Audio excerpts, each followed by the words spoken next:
we just come to a conclusion that they're just not good for me. And that's how we weaved out everybody that's negative. And literally that was everybody in my circle. Not one person made it.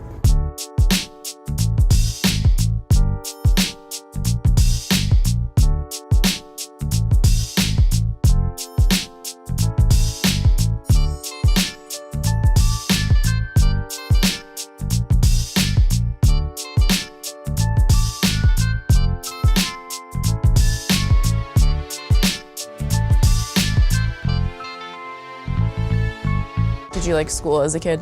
As a kid, not really. I hated it, honestly. I used to always get in trouble. Really? Yeah, like every day. Starting when? When I was in kindergarten. Really? And that's mostly due to like my parents getting a divorce at a young age. I took it like more of just a way to act out on aggression and just to justify me getting in trouble. It wasn't until my 10th grade year, and I was at Green Hill when I really wanted to graduate and make something of my life. Oh, what's this? From one of the programs I've done at Green Hill. Master gardener training. Yeah. That's so cool. That's every award that I have gotten in my transcript. What? This is all awards you've gotten? Wow.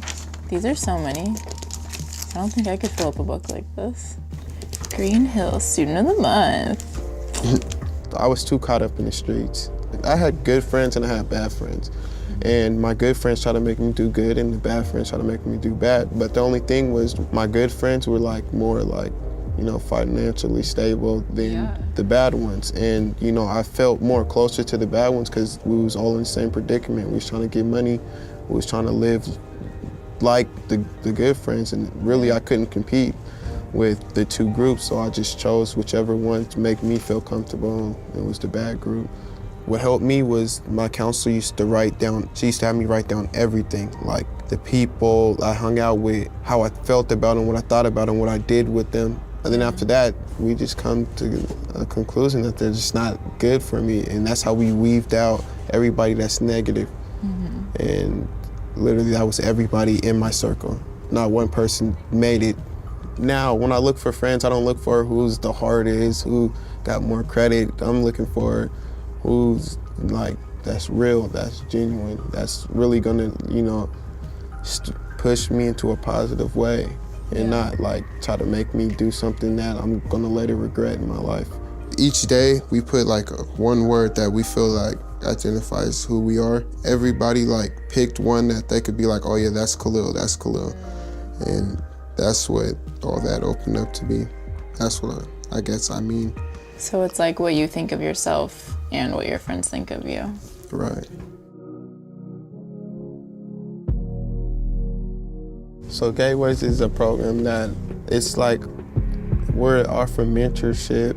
They help with school and finding information about college and basically just someone to hang out with you, talk to you, and be that like role model, I guess. Once when I guess left my ego at the door, like a lot of positive came. I graduated high school.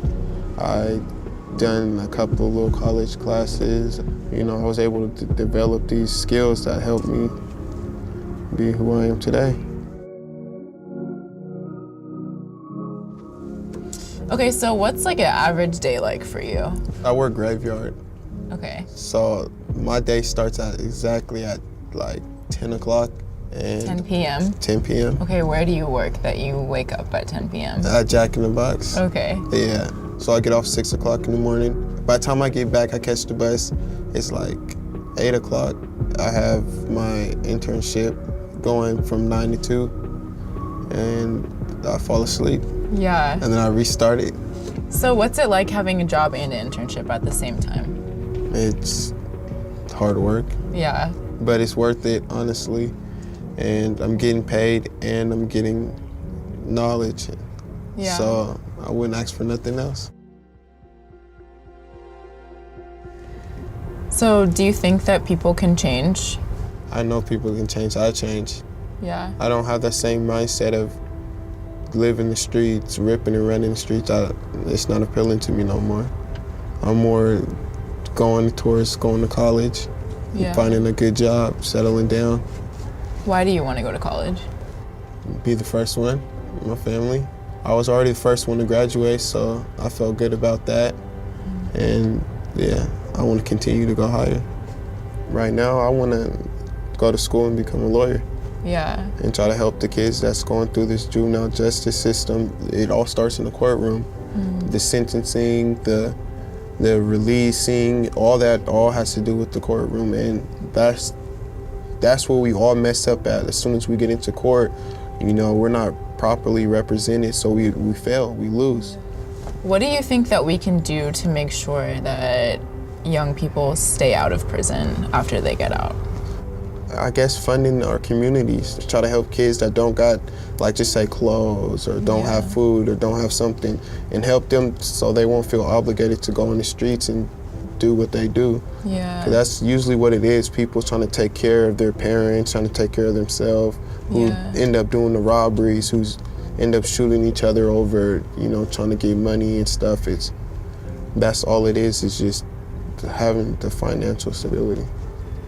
Don't judge just off of what you read or what you hear. We're not bad guys, you know, we all made mistakes and we should be able to be forgiven, and everybody make choices that we're not proud of.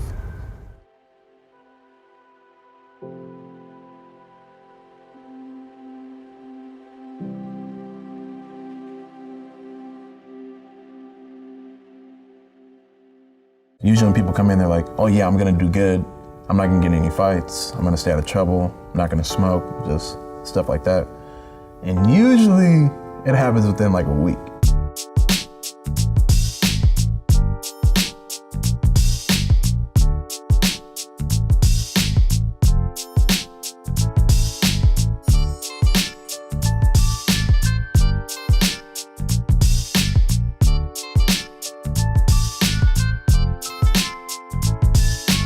I see myself as like a very happy and like outgoing person. I always keep an open mind to like anything new. And so like, I feel like because like I'm a bigger guy, people don't really see that at first. People like judge a book by its cover. That's also something I learned not to do. It's just because I hate when people do it to me.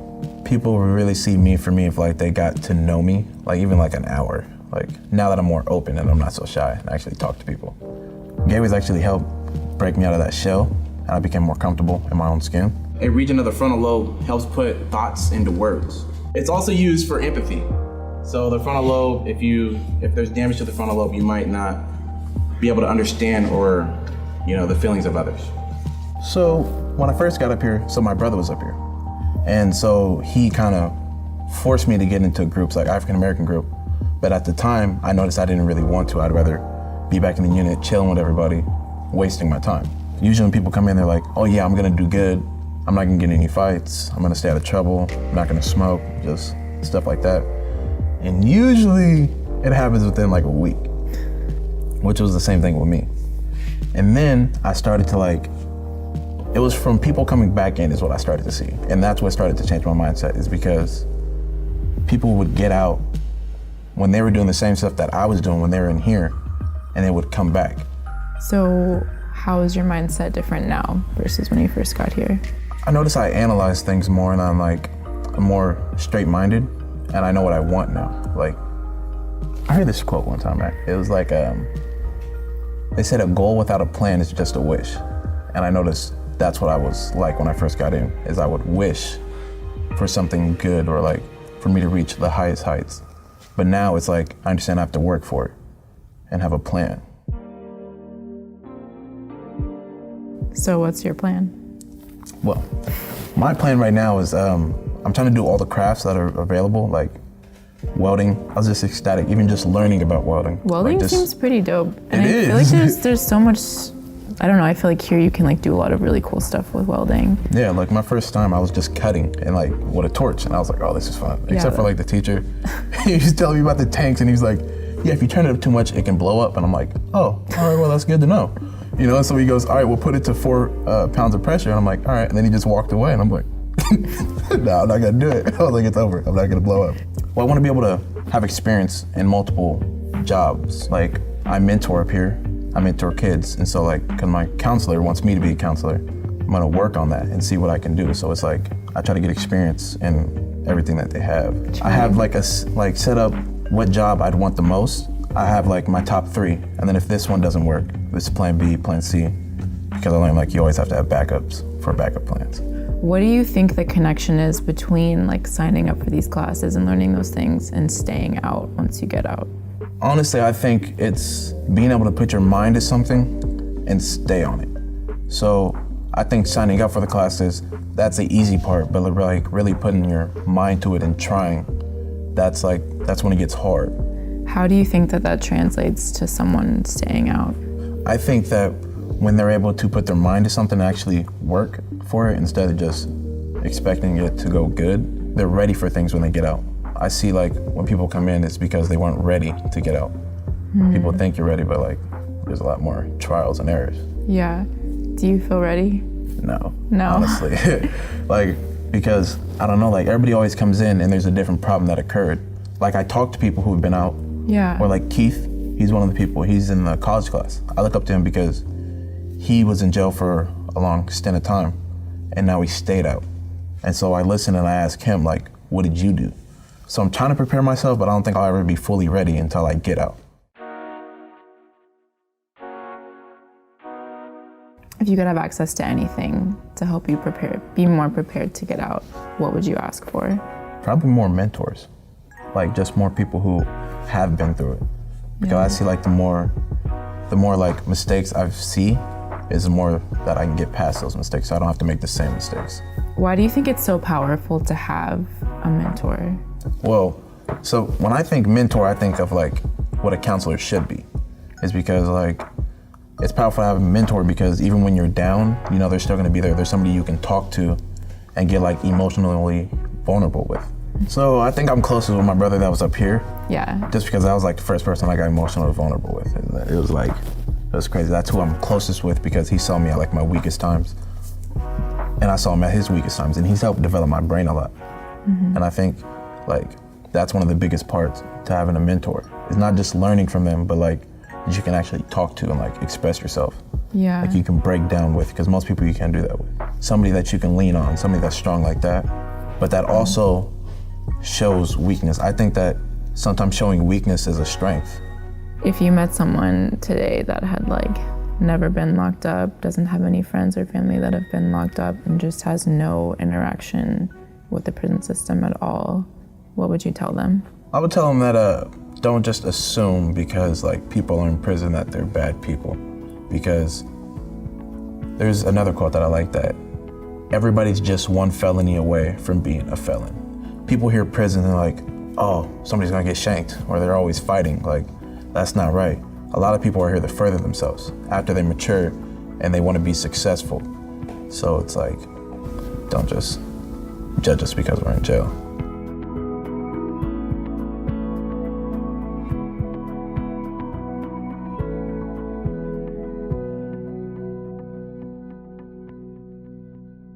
My uncle actually introduced me to pot when I was 9 years old. It's ridiculous thinking about it now, you know, how you gonna smoke out a 9-year-old, but it happens.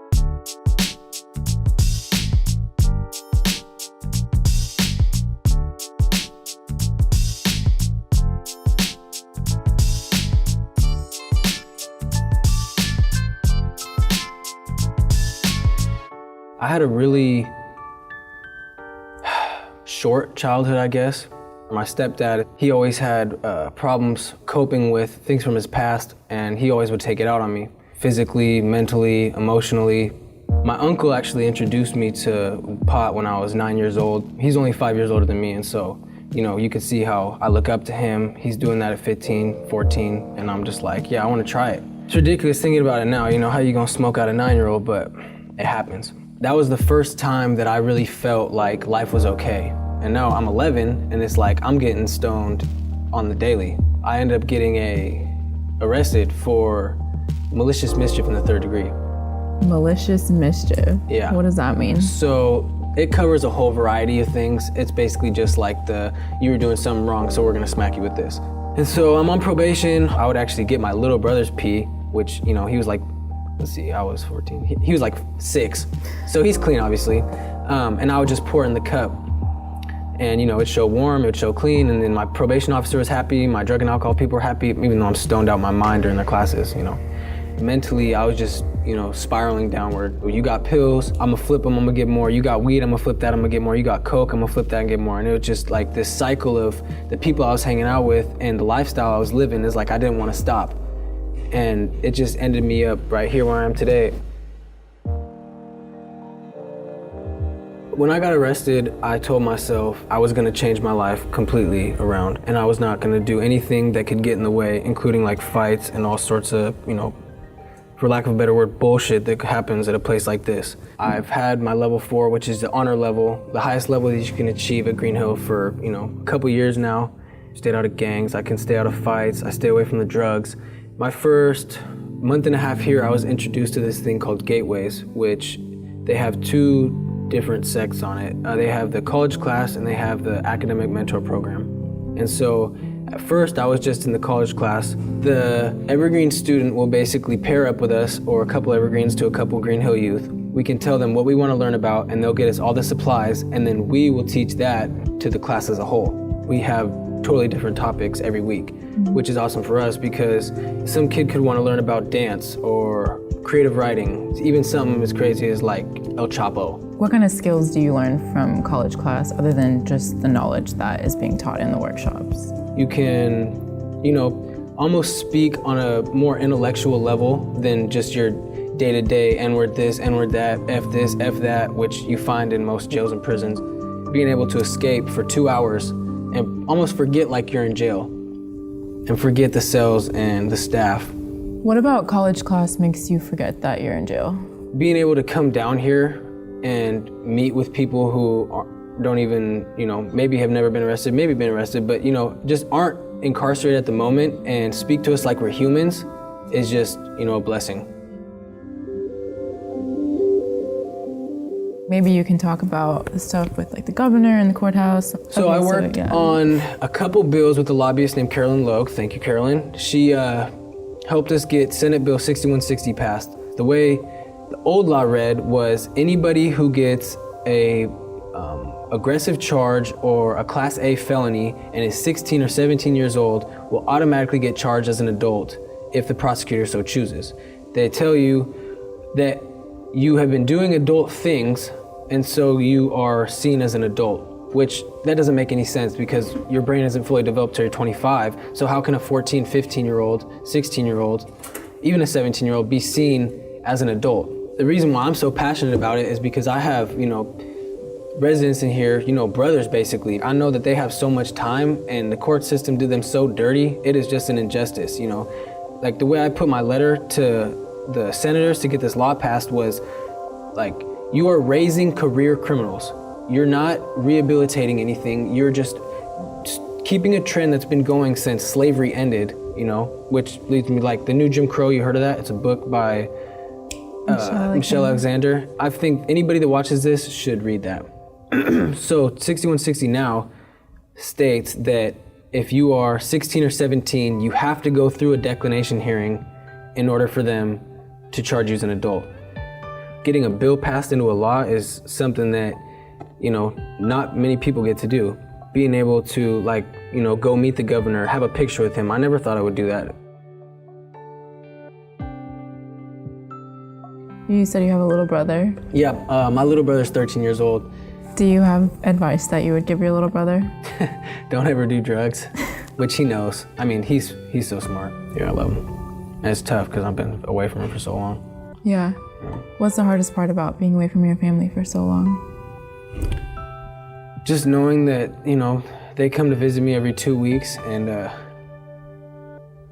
they just, no matter what I do, they still love me. Yeah. That's really special. It means a lot. Yeah. Sorry. It's okay. So what do you want to do once you get out? Honestly, I've been locked up for so long, I have no idea. I know that I want to stay clean, off drugs. I know that I never want to go back to jail. And I know that I have a lot of catching up to do with my family and friends. If it works out, I would really enjoy being a lawyer. If I can't, go be an actor, which is my #1 goal. I'd love to go star in some movies or something, but we'll see what happens. I just want to get out, that's all it is. 5 years when you're 16, you know, it literally feels like I've been in jail my entire life. And I feel like I have changed more than you can ask, so, yeah. I'm proud of you. Yeah. Action. Crazy. Cut.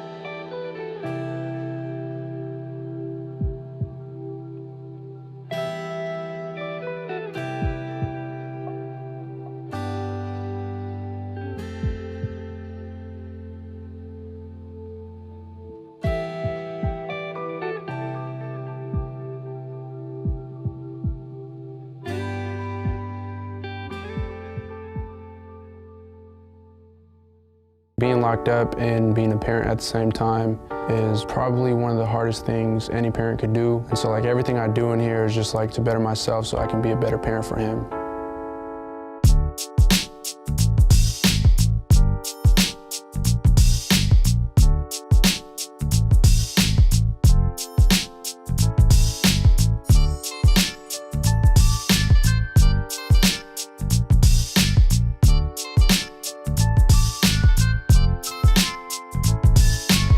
My name is Aaron. I'm 19 years old, from Tacoma, Washington.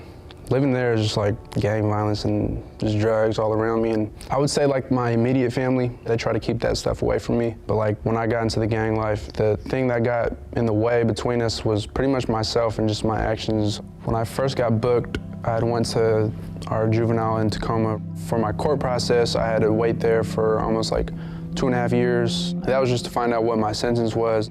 They had pretty much a trial, I guess, to decide whether or not I was going to be charged as an adult or kept as a juvenile. I was the last one who actually had a declination hearing, and afterwards they were just like, you know what, if you're 15 and you commit a crime that is really violent, we're just going to auto-decline you, and that means they're just going to automatically charge you as an adult.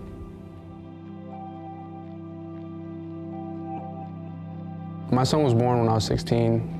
Being locked up and being a parent at the same time is probably one of the hardest things any parent could do. I haven't seen his face for so long, and it's just like, even just speaking about that, it just hurts, you know? I just kind of just sit in my bed, and I have like 2 pictures of him, and so I'll just look at the pictures and just think about him, think about what he's doing, and what it's gonna be like for him growing up without a father. And so like everything I do in here is just like to better myself so I can be a better parent for him. Every day is a struggle. Because I'm locked up, it's like anybody that works here can talk to me however they want. And so they do talk to me however they want. They do talk to, you know, other people however they want. And it's like, I don't like seeing that. And so a lot of times I get in trouble just for, you know, standing up for somebody and just being like, no, you can't say that. Why are you saying that? Why are you talking like that to somebody? I don't think staff from either of the facilities that I was in really was like, okay, I'm gonna help you and you're gonna be successful one day and you're gonna, you know, change the world. But like counselors who came in from the outs and just advocates for youth, and were just like, hey, you got potential, you got a lot to say in the world. When I was out, I didn't really think about success. The only way I saw myself as being successful is through like going to NFL or NBA. And while I've been incarcerated, just like success is way more broad in definition. And like I see like different avenues of life just to go through, you know?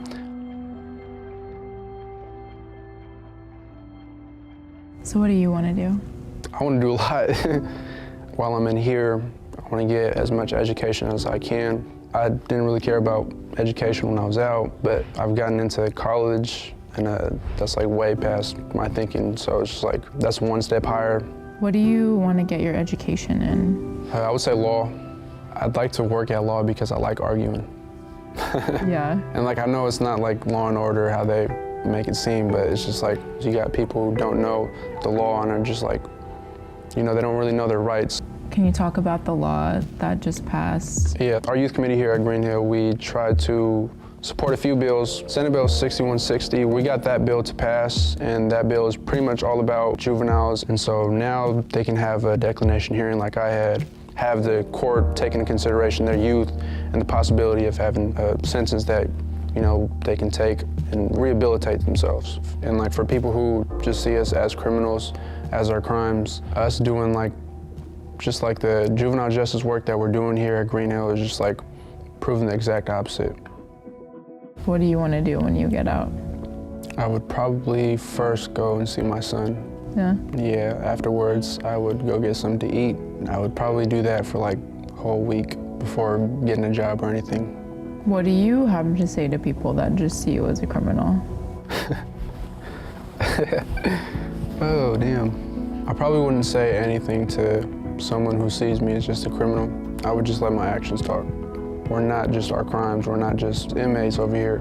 We're youth who can make a difference in our communities, and even while we're here, we're making a difference.